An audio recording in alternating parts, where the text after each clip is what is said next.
Hello, my name is Peter Humi, and thank you for joining us for this special webinar. Over the past 30 years, economies and markets have become more integrated and interdependent as trade volumes have grown and developing economies have industrialized.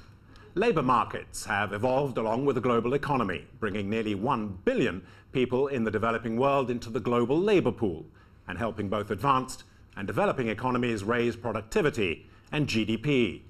Recently, however, strains caused by the rise of a global labor force have also become more apparent. These strains, heightened by the Great Recession, include rising joblessness and income inequality, and distressingly high rates of youth unemployment. Around the world, 75 million young people between the ages of 15 and 35 are facing the crunch of unemployment or underemployment. Today's live webinar discussion, Jobs for the Young and the Restless, will discuss the root causes of the strains in the global labor market and also the potential path for employment, specifically for young people. Now, I'd like to introduce our distinguished panel for this webinar, and I'd like to start with our representative from the International Finance Corporation, Khadija Fahmy, who is the program manager for the Middle East and North Africa based in Cairo. And next, Richard Dobbs, sitting all the way over to my left, who is the director of McKinsey Global Institute. Richard's just flown in from the Far East, Bangkok, yes. I think it was. Bangkok, but I normally live in Korea. But normally lives in Korea. And not having traveled quite so far, sitting next to me is Henri Bernard Solignac-Lecomte, who's the senior economist at the Organization of Economic Cooperation and Development. Welcome to you as well, Henri Bernard. And just before we start, just a reminder, please, if you want to join the conversation, you are welcome to do so, and you can do that on Twitter by tweeting us your questions at #McKayVoices. That is #MCKVoices. Let's get started, and I'd like to start with a question for Richard Dobbs. Richard, there's been a report recently that McKinsey Global Institute has put out, a very thorough examination of, amongst other things, the question of youth unemployment. It points to potential imbalances in the global labor market when it comes to supply and demand, and raises the possibility that there's a generation that might grow up poorer than their parents, which is a change in the situation, a dramatic change, in fact. Can you tell us more about that? And if it were to happen, what would be the larger consequences? I mean, the global economy has done a really good job over the last 30 years. It's created 1.1 billion jobs. That's a phenomenal number. And the success of this job creation in a bunch of countries has taken 600 million people out of poverty, some of your numbers. Huge success. So, we've done, it's been fantastic. However, there is a growing challenge. The jobs that are being created require people to be skilled. So the people who are, the jobs that are created are skilled, but when we look at the labor force, we are adding more unskilled people to the global labor market. So as a result, there is unemployment or underemployment amongst the unskilled, and the skilled short supply. So you take a country like the US, despite massive 10 million or so unemployed people, there are 1 million unfilled vacancies. Companies are not able to find the people they need. We also see the impact of this in terms of salaries. The salaries for the skilled people go up much faster, and the unskilled stay flat or actually have fallen. So if you're unskilled in a country, a developed country, in many cases you're actually earning less than your parents' generation, if your parents' generation had the same income. So we're already there. There are cohorts of the world that are growing up poorer than their parents. Now, the reason this particularly matters, linking it to this youth issue, is that the change happens most when people join the labor market.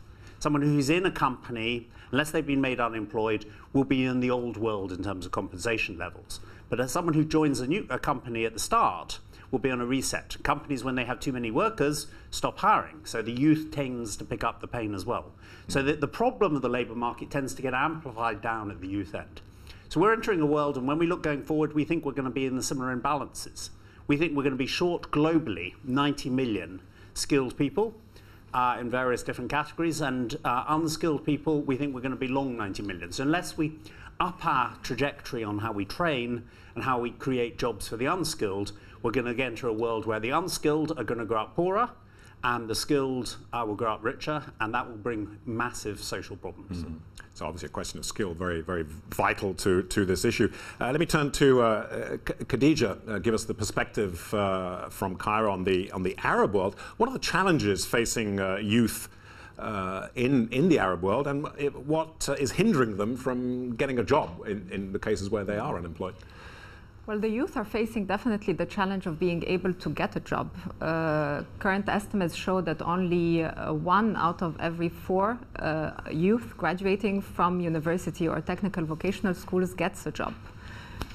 So there is a high unemployment rate, actually one of the largest in the world, and very low labor participation rate, and even more so for women. We're talking 25% unemployment rate for males and 30% for women. The issue comes from both sides. I mean, I think on the companies, the economies need to be able to grow, and companies need to be able to create jobs. And most of the jobs in the Arab world and the Middle East comes from small and medium enterprises. And these companies are facing difficulties in growing. They need to improve their business performance, they need to become more competitive, and then you have the question of the chicken or the egg, where in order for the company to grow, they need to be able to hire skilled youth that meet the needs for skills requirement that they have in the company. But there is where the education system fails. Because actually the biggest problem with unemployment that we're facing currently in the region is with graduates of universities and with graduates from technical and vocational schools. The skills that they're getting are not relevant for the marketplace. I'll give an example in Jordan, for instance. In Jordan, there are 1,000 jobs currently available in the ICT sector. And there are 50,000 that are going to be created in the next year or so. And what's happening is that although there are 25 universities in Jordan that are actually providing courses and diplomas in IT skills, most of those graduating still require around 12 months on-the-job training versus the 3 months, which is the average standard globally. So actually, it's costing employers more to train them. There is a mismatch in skills. They need to bridge the skills gap. That's on the hard skills side. The other thing that employers have been saying as well is that only 1 out of 3 young graduates have the skills they need to take the job, not only in terms of hard skills, but in terms of soft skills. Things like solving problems, communication skills, working in teams, these sort of skills lack. Mm-hmm. And so there needs to be, we need to work a lot on improving the quality of the education, making it more relevant to the industries and the employers so that these young people graduating from universities can access the jobs that are there. Mm-hmm. That's some of the issues that you've raised. Are these particular to the Arab world, or is this something that is reflected maybe also? If I can turn to Henri Bernard, who's been focusing on Africa and the OECD report that we have over here that looks at perspectives and hopes for employment there. Is there a reflection of the kind of issues that we heard from the Arab world happening in Africa? What are the growth prospects in Africa? You're right. In our report, which we issued with the African Development Bank and the United Nations, every year we look at the performance of all African economies. And this year in particular, we've been looking at the youth employment situation. So there are a lot of similarities with the Arab world in terms of the mismatches and skills. But really to echo what our colleagues from McKinsey were saying, Africa, like the global economy, has been doing a fairly good job as well in terms of growth. We forecast in our report that the continent as a whole is going to grow about 4.5% this year. And that's taking into account, the counter-performance of the North African economies who've been experiencing almost, zero negative growth because of the Arab Spring.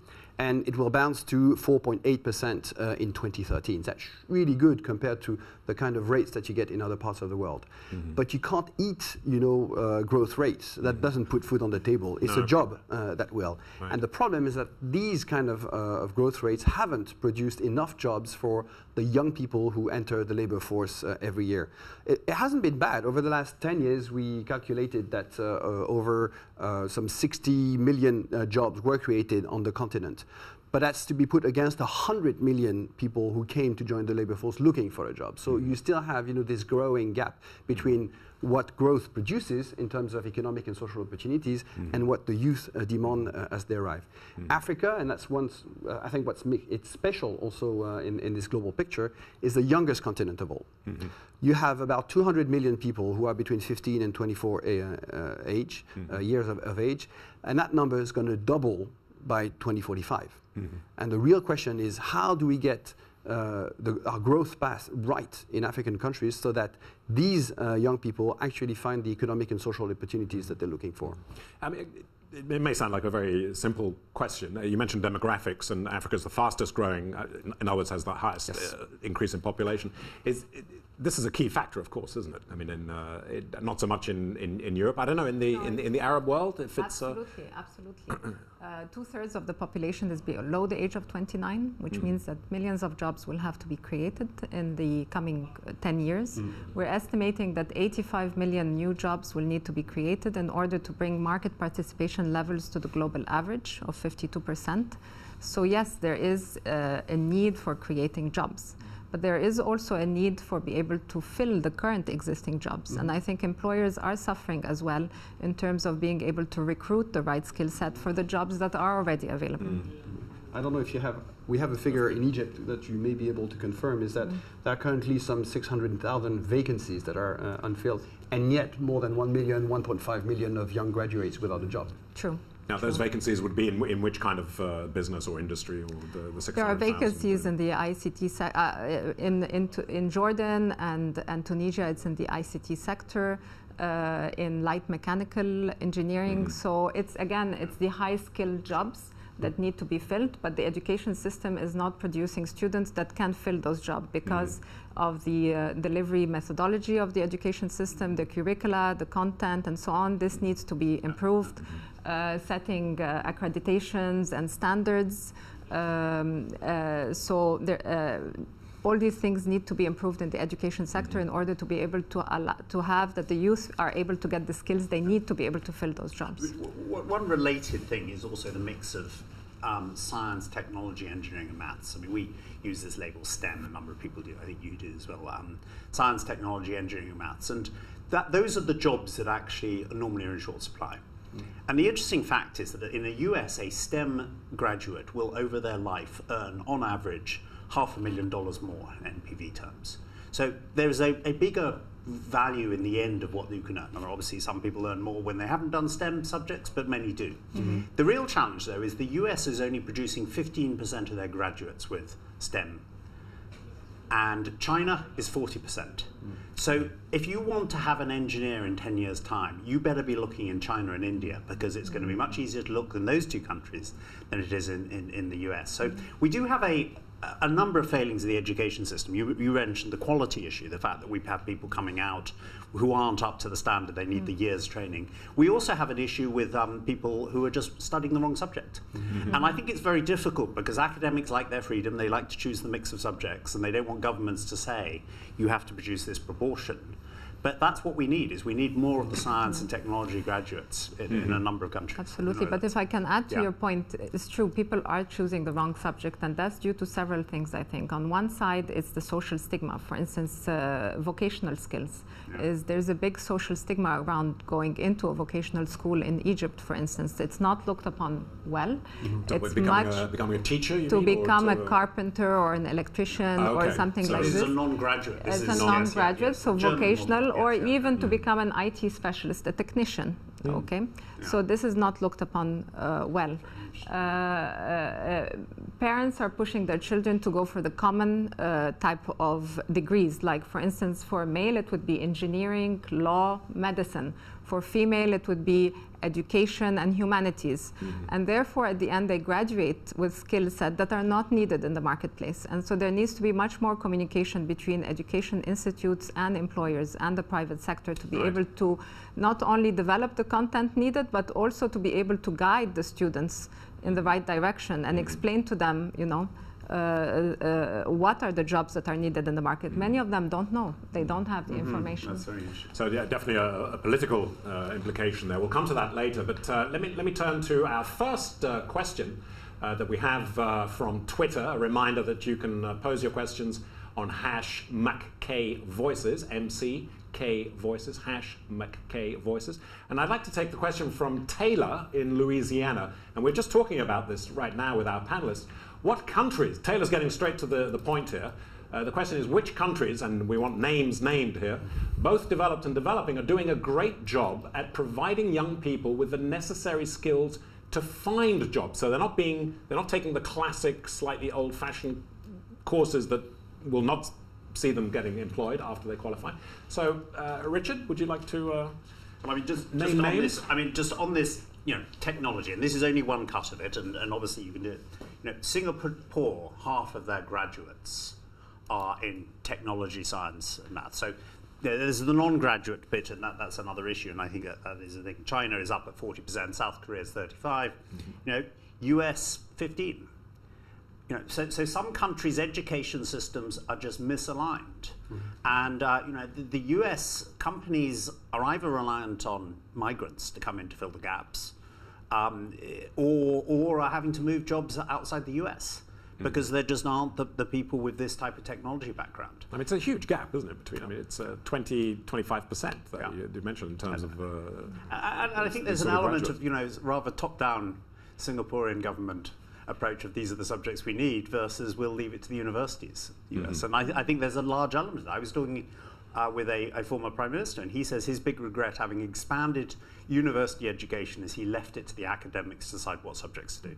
He said his big regret was he would have been much more aggressive, said, we're going to expand university education, but we're going to tell you which subjects the money goes to, which was an interesting lesson politically that was one of his regrets in terms of politicians, for once at least, being more far-seeing than academics, etc. So it does need that guidance, I think. And Henri Bernard, with such a youthful population in Africa, the education system as well needs vast amount of reforming. Reform, and what direction is this taking? How much a skills factor is an element in terms of the choice of courses? We see very much the same issues as in the Arab world with the mismatch of the skills between what's on offer from universities, from education systems, from technical vocational training, and the needs of the markets. And that's mostly because the modern sort of vocational training system is geared towards the formal sector, which hardly employs more than 7 to 10% of the youth in all Africa. Where these youth tomorrow and the day after tomorrow will find a job is not in the public sector. It's not even in the big formal sector, in the FDI-driven economic activities. It's, like it or not, in the informal sector, rural and urban. And what do we have to try and step up the skills, and the capacity of young people to make a decent living in these sectors? There's not much. The successful cases, to answer the question on Twitter, are to be found in some West African countries like Senegal and Nigeria, for instance, where you can witness a very intelligent combination of on-the-job training, as apprentices in small shops like carving wood, or light manufacturing, for instance, together with more formal training in dedicated school premises. And that actually lead to some recognition, some form of diploma that young people can, take around with them so that they don't get only a job in their neighborhood, but can also go to a different town where the skills that they have acquired will be recognized and sanctioned, and they can actually sell those skills to other employers. So apprenticeships still very important. Very important, because again, this is where the jobs of tomorrow are, in the small and medium companies. What's the apprenticeship situation out in Asia? Or do you want to add something? I think this SME point, I think, is a very interesting thing, the small and medium-sized enterprises. And I think that while some countries have successfully had vocational training in engineering, and you talked about some of the IT vocational training, I think there is a vocational gap, and this is one of our advisors raises this point about how to run an SME. So you're setting up your small company, and there is a whole bunch of jobs you have to do. You have to learn how to deal with accounts payable, how you deal with credit, how you decide which customers to give credit to and which ones you don't, how to think about your cash flow, how to think about basic marketing, how to price products. Many SMEs actually lose money on some of their products and make a lot of money on others, and they don't actually understand that. So we've been talking a little bit to some of the people in Korea about creating the equivalent of the German vocational training, but applied in the SME sector. And how you take that to small companies and teach people sort of not a full MBA, not the sort of the big theory of a business school, but the applied how to do this through night school or through online, vocational online training to create those capabilities. And I think that, you know, as you both said, that's where the job creation is going to happen in volume. It's going to happen in these small companies. But people don't have the skills knowing how to run that. And to design some method of instilling that would, I think, be very interesting. And I think it's going to be very important if we're going to create the jobs going forward. Khadija, if I can come back to you, you are a senior officer with the IFC. What does the IFC actually do? What constructive measures can you tell us about concerning your role and the IFC? And what is the IFC? Just to clarify that to us, The IFC is the International Finance Corporation. Yes. And we have two lines of businesses, investment and advisory. And what IFC is doing in the MENA region, Middle East and North Africa region around education, is that it will be looking to invest more in private sector education. So far, globally, IFC has invested around $600 million in education providers globally in emerging markets, and they're now focusing on the MENA region and exactly doing that. There is a need. A lot of the education currently available in the market is delivered by the public sector. Only 15% of the students graduate from private schools, so there's a need to increase the number of private sector education providers, and that is where the investment will come in. On the advisory side, IFC last year joined forces with the Islamic Development Bank and created the Education for Employment Initiative. It's a 5-year initiative. And under that initiative, they launched the first report, which is specifically to show, it was a research that showed that the private sector is essential in order to improve the situation. And based on that report, a number of projects would be launched, projects looking at removing regulatory barriers to increase private sector investment in education. Any specific example, maybe that we'll be looking also at, for instance, improving this the skills gap mismatch. So, for instance, we have a business edge management training program that will be looking specifically at increasing exactly the business skills of youth, whether soft skills or skills like in marketing, HR, and so on, to be able to make them it's not only the hard skills that they need, it's the soft skills as well, and the management skills to be able to enable the MSMEs to grow, because most of these students get hired by MSMEs, and that's how you can help the MSMEs to grow. And also to make and also to be able to, for the youth to feel part of the community. So I have an example from Yemen, for instance, where this particular program supported, we joined forces with the Education for Employment Foundation in Yemen. They were doing the recruitment and job placement, and they used this management training program to train youth in specific skill sets, HR, marketing, accounting. And this young lady who had been searching for a job for 2 years and needed to support her family because her parents had passed away, was able to find a job because of these very practical skills. So it's not an academic degree, it's more about getting the practical skills you need for the job. Was able to take a job in HR, and from there was able to support her family and not only feel, I mean, one of the things she specifically said, quoted, is that now I feel part of the community. Before I felt disenfranchised. So one successful case study there. That's good. So it has its practical. It does actually work. Yes. Right? Right. This isn't just theories. Let's take another question now from Twitter. I mentioned politics earlier, and there's quite a interesting question here from Mike in Toronto. And Mike asks, as global youth unemployment becomes an increasingly challenging problem, do you believe that we will continue to see more and more social unrest like we did during the Arab Spring and the Occupy movement? Now, the Arab Spring, someone that obviously it's on your doorstep, Khadija, but let me turn first to you and Africa, North Africa in particular. Obviously, this is where the Arab Spring, Egypt, I guess, started, Tunisia and Libya and so on, and Libya. Any correlation there between a high unemployment amongst the youth? Indeed. I mean, it would be a bit of a caricature to say that youth unemployment, just created the upheavals. So that would be too much of a shortcut, and you won't find any quantitative exercise that will, draw a direct link that you can scientifically verify. But when you look at the unemployment figures for Tunisia, in the years leading up to last year's revolution, what's striking is that the unemployment figures are pretty good on the whole. Unemployment as a whole is fairly stable, but if you look at the rate of unemployment of young graduates, it was, going up very, very fast.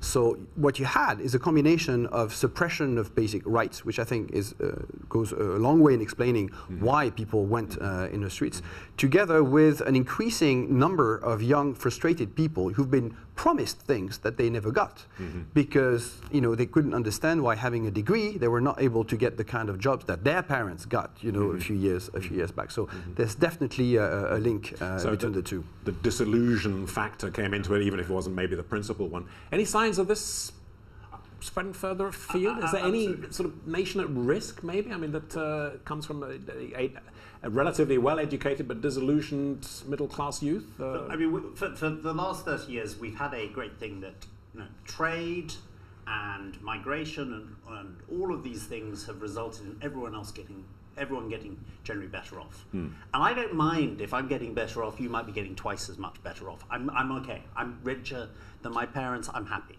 And we've had the benefit of falling interest rates, meaning house prices have gone up, so everyone's benefited from this. And we've got a group where everyone has got better off, and so you buy into the system. Now we're entering a world where within many of the developed economies, the unskilled are not going to be better off. They're going to be ending up poorer than their parents' generation. And that's going to put this tension. Now, which ones will break up into riots? A lot of that is impossible to predict.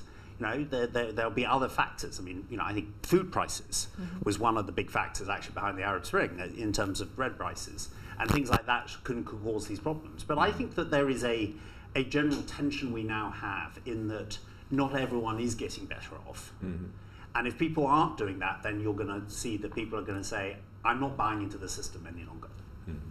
Because the questioner also mentioned the Occupy movement, which was very much in evidence in Western Europe and in North America, of course, and Canada and the United States. Have you seen any signs of that in 4 years ago? There was 4 years ago there was the candlelight protest in Korea.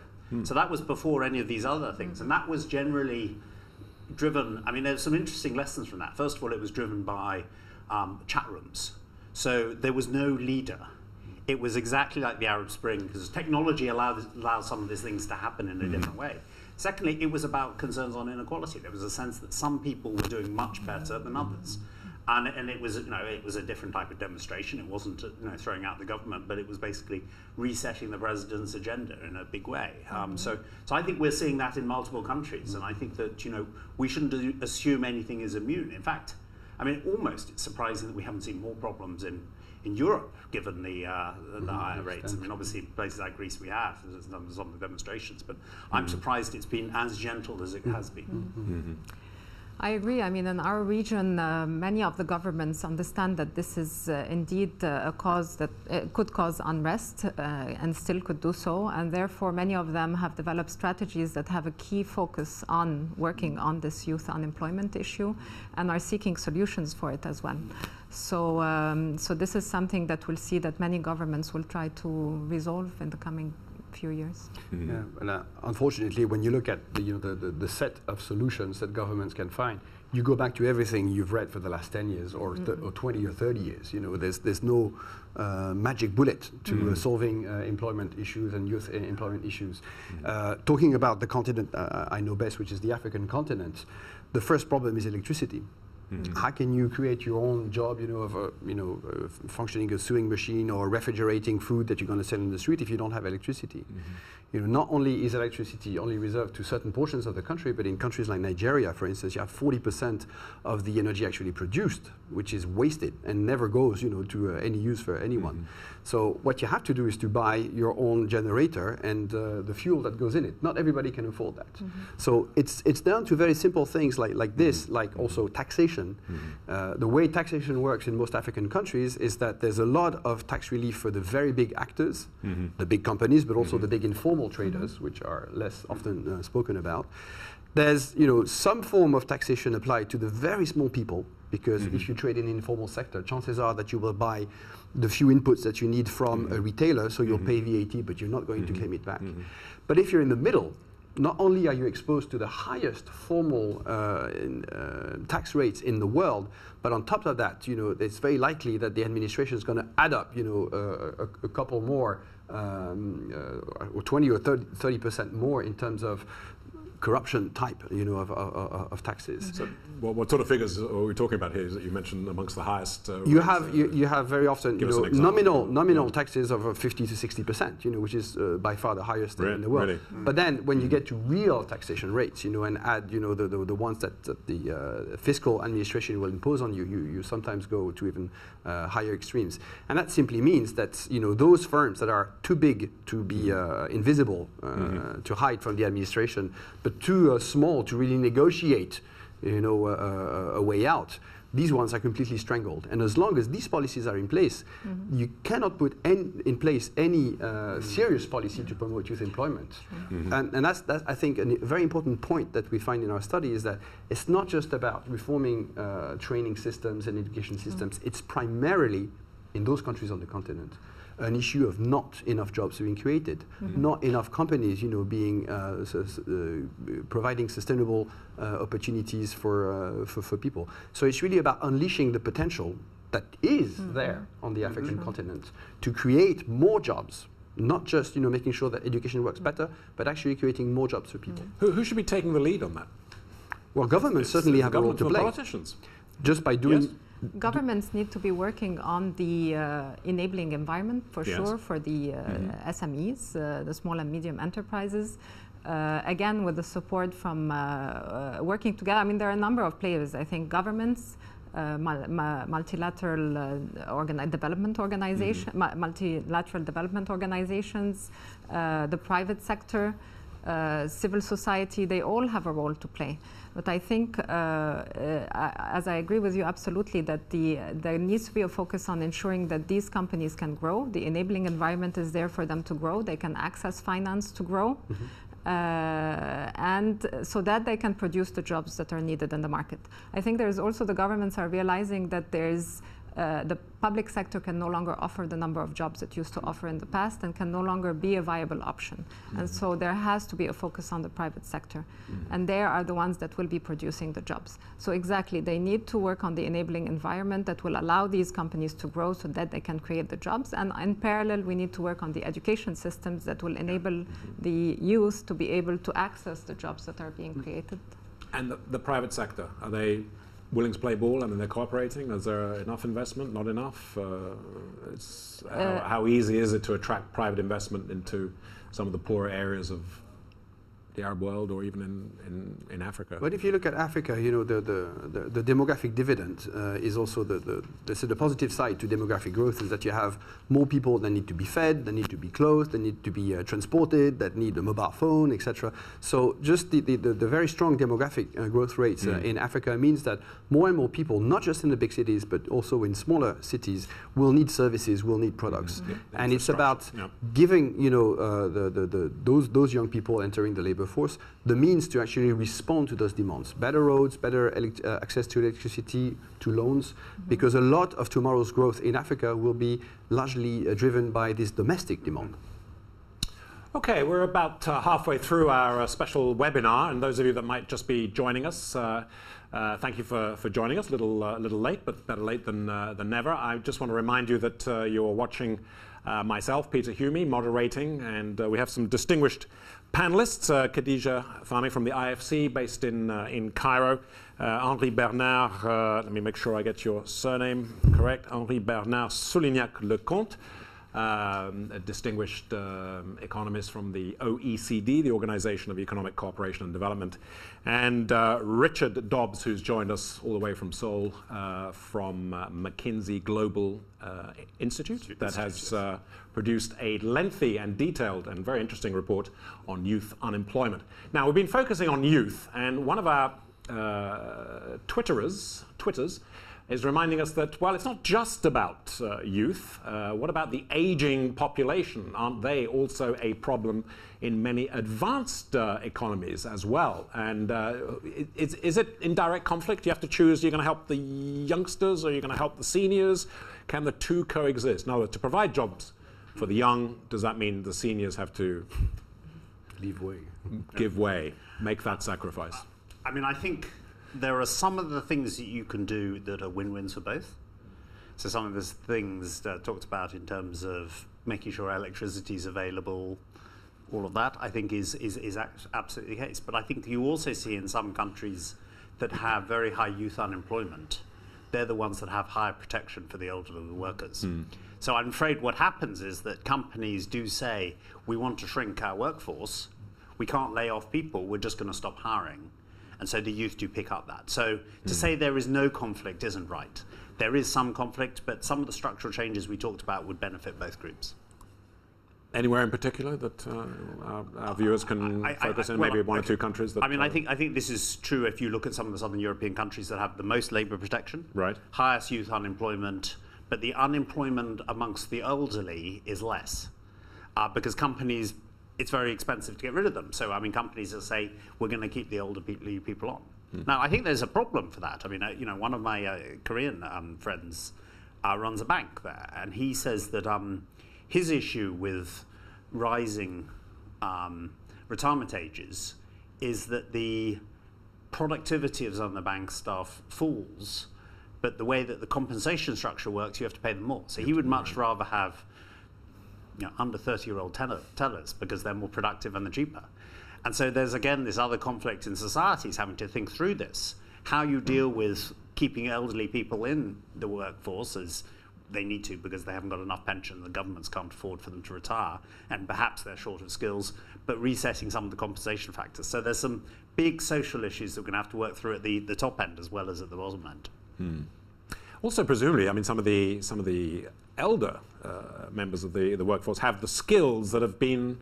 I'm thinking of the United States. I don't know if this is going to be a valid theory or not, but there's less STEM graduates now. But are there more seniors that had the necessary skills that have now been surpassed by technology? Is there a reason for keeping them on maybe on this basis? I think in the United States there's a huge issue. If you go to some industries and look at the number of people in the petroleum industry with engineering. Yes. You find over 50% or 60% of the engineers are over 50. So, the reality is you can't train enough new ones unless you have a huge immigration, which obviously is going to be harder to do. So I think that there is a challenge that some of these companies have about how to retain people. And that starts also raising some interesting challenges about also how you think about part-time jobs and different types of arrangements as well. Okay, and let's ask you, Khadija, the same sort of question there. Is there a problem with the seniors being unemployed as well, or is it are the governments and the authorities more focused on the youngsters? I mean, there's more focus definitely on the youngsters because that's where most of the issues will arise. Because you have, like I said before, I mean, 2/3 of the population is below the age of 29. So there's a key problem. So the focus, that's where the focus is going. But I think that overall, I mean, it's an issue. Unemployment is a general issue, and it needs to be addressed, and it needs to be addressed properly. And we need to also have some quick key demonstration effects. So governments need to focus on specific sectors and start working on those sectors, both on the supply, on the demand side, creating the jobs, and also on the supply side with the education. I guess that's sort of reflected in Africa, isn't it, where you have this obviously boom of young. Africa is in a very different position than OECD countries, for instance, because it's, as I said earlier, it's the youngest continent. So with a large majority of the population were very young. But the demographic transition has started still. So it's not like these demographic growth rates are planned to continue to go on and on for the next few years. We have entered already the transition phase. So now is the moment. It's a bit like surfing. You need to surf the edge of the wave, and now is the right moment to do so, because now is the moment where the ratio of people who are dependent on those who are have the right age to work and make a living is very, very small. So now is the moment to try try and invest in all this youth to make it really a bonus, a plus for the economy, and make the whole all economies more productive, more competitive, so that in the next decade, when this dependency ratios rises, then you have created the necessary wealth, to be able to support them. I'm just going to quote a couple of what I found interesting anyway, some key findings from the report put together by McKinsey Global Institutes. For example, as advanced economies derive more output from investments in automation, technology and knowledge, the share of national incomes that went to worker compensation fell from 65% back in 1975 to 58% in 2010. So is that bucking the trends? Because, no, this fits in with the... I mean, effectively what we're doing is we're seeing... I remember going around a car plant 25 years ago when I was at university, and there were lots of people working there. Yeah. I went around a car plant 6 months ago in Korea, and I could hardly see people. It was robots. There was a little side room where they had people who mended the robots, and I'm sure that in 10 years' time there'll be robots mending the robots, and there'll be someone who mends the robot maintenance robots or whatever. But it's just the way that the world is working in terms of manufacturing. In terms of many of that activity, is that technology is replacing it. And so as a result, we have seen the returns to technology increasing, and that means at the expense of the returns to labour. But it's a bifocal thing, as I mentioned earlier. The higher paid, the higher skilled workers have tended to attract more, and the less skilled workers have attracted less. So less is going to labour in general, but the higher skilled are capturing a disproportionate amount of that. Let's go back to our Twitters. We have Ilaria that sent in the following question: if there is an unfilled demand, why do so many students graduate from social sciences and so few from science, technology, engineering and maths, STEM? Is there a lack of transparency or information? Now, we dealt with that. Maybe we can just answer that just in a tiny bit more detail. It's up to the politicians, academics. In terms of, I'm going to start with another group. I think it's up to high school teachers too. Because the problem is, in many countries, by the time people graduate from high school or secondary school, they have not got the maths ability that you need to go on to do STEM type degrees, science, technology degrees. So I think the part of the problem, it is politicians, it is family, it is the communication, but I think that part of it is to get the education systems, the school systems, putting a bigger emphasis on maths and making maths cool and all of that stuff, because I think that's the part of the root cause to this. And if you offered a lot more degrees, but you still don't have the quality of the school education system producing scientists, the degree slots wouldn't be taken up. So that's a sort of a global view. I don't know you yet. No, I think there are two things. I think it's lack of information. And lack of relevant factual information, research done on which sectors are producing the jobs, which technical qualifications are needed, and so on. So there is definitely a lack of information. And this needs to be given to the young people as they go into universities. And at the same time, there's the stigma. And the stigma there, I think there needs to be a communication that goes directly also to the parents. In many of the Arab countries, it's the parents that decide which universities the students will go to, what sort of diploma they will take from these universities, and they cover the expenses as well when there needs to be. And so again, the stigma there plays a role, and I think there's a need to work on both these things through communication and information dissemination. There's the cultural aspect there as well. Do you see any signs of that changing? It's changing, but not quick enough. Not quick enough. Not quick enough. Who's leading the way in the Arab world? Can you tell us if there's a particular country that's maybe a bit more advanced in this direction? Or I think they're more or less at the same. They're all about the same level. Same level. Yeah. Don't want to commit to a particular. When we did our report, we asked recruitment agencies.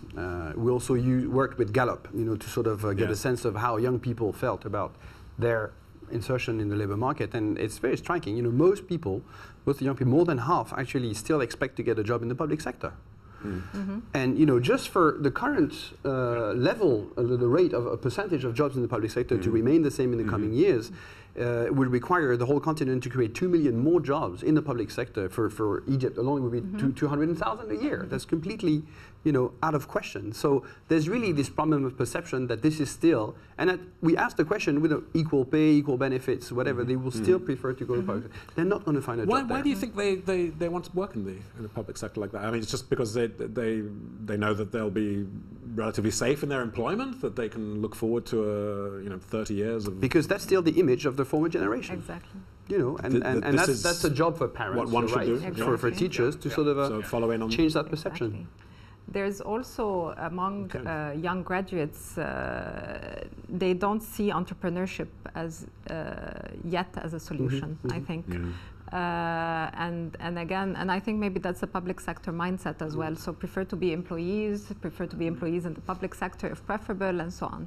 So entrepreneurship, I think, also needs to be looked at, and that needs to be integrated, I think, initially at the school level, even before university. That's right. And to get them to think, maybe just instilling entrepreneurship culture, at early ages, so that they feel that they can go out and create jobs for themselves. I think that's right. I think the one other aspect to that is also getting people used to the idea of failure with entrepreneurship. And that's, I think, one of the reasons people like government is you go to the government and it's a safe job and you keep the job for life, and however well or badly things go, you keep the job. Entrepreneurship, you join, you set up your company, it doesn't go well, your company goes bankrupt. And in some countries like Korea particularly, we were talking to the Venture Capital Association there, they were very proud that less than 1% of their companies failed. And that's not entrepreneurship if all these companies are being very, very safe. So I think part of it is this cultural thing on entrepreneurship in general, the idea that you can be an ex-Bill Gates or whatever. But part of it is also removing the stigma of failure. Because I think a lot of people like government because it's a very safe job. It's also quite well paid in a lot of countries. I mean, government is still, maybe higher paid than perhaps some of the other jobs in some of the Middle East countries. Exactly. But people go into that, and it's also very safe.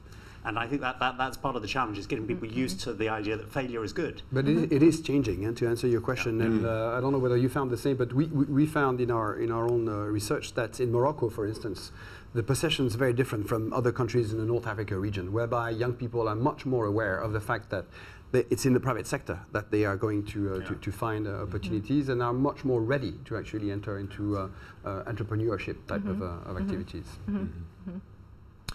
Let's have a look at a question now from Chicago, Alvin, who's asking, beyond the skills gap, is there a structural, irrevocable decrease in the need for human capital in the future due to technology? Now, we're talking about robots and robots minding robots.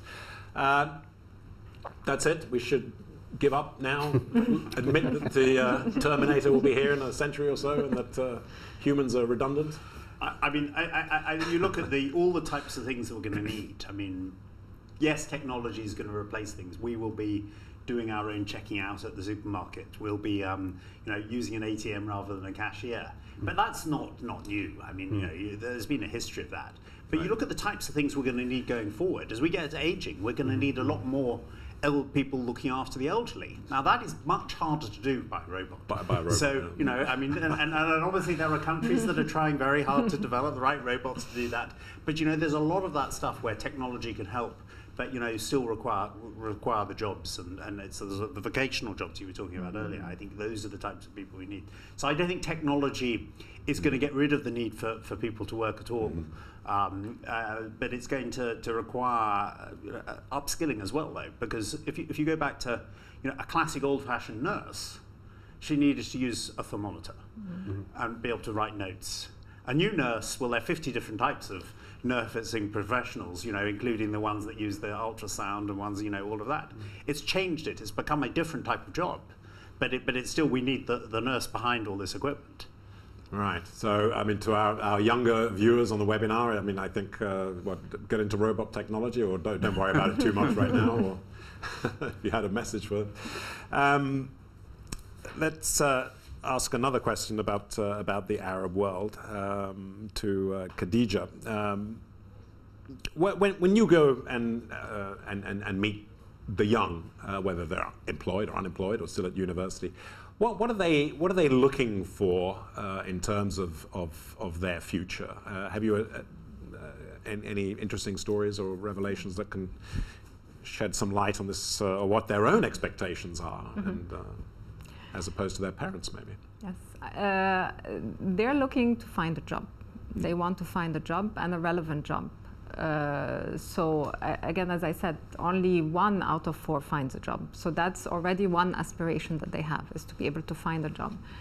And then they want to be able to learn in university or in vocational schools what is necessary to be able to acquire that job. Many are graduating and having to take jobs that sort of demotivate them, because they're lower than what they had expected they would be getting, because of the lack of skills taught in the universities, or because of the weakness of the curricula of the universities. They have to take jobs that are less than what they wanted. And they know that they'll have to do that, right? And they know, they get a bit surprised. I think they think that initially the education system is good, and then when they get out there and they can't find the jobs, or when they find the jobs but they're not what they expected, they realize then that the education system was not what it was supposed to be.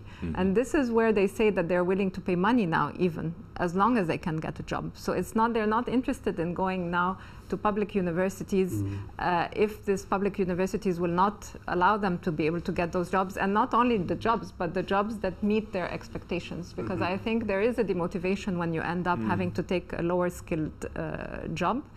And in certain cases, I mean, we see youth just going around in Cairo. You have taxi drivers that have graduated from law degrees, so university degrees in law. So this is absolutely demotivating for the generation. Let's turn to another question now. This one is from Nicolette in San Francisco. And Nicolette asks, this is actually quite a good question,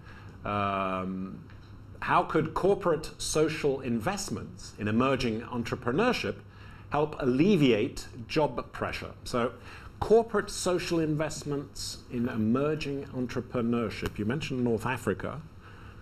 How about sub-Saharan Africa? Well, I think what we're talking about here in the case of sub-Saharan Africa is more in terms of what the multinationals in particular can contribute beyond their own investment. There's been a lot of literature recently on how to do more effective corporate social investment by these major actors. And they all go in the same direction. It's about aligning the kind of things that you help the countries do with the country's own policies. So again, there may be some precise operations to encourage this guy or this person, to start their own business. But in terms of scaling up, it's not going to go very far.